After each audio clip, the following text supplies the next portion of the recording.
Сзади в подвеске появился посторонний звук на кочках.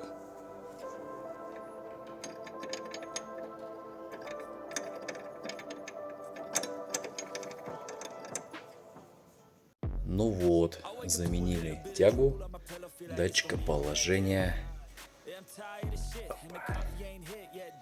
фар. Все крепко держится, хорошо. Так вот. Теперь стук пропал.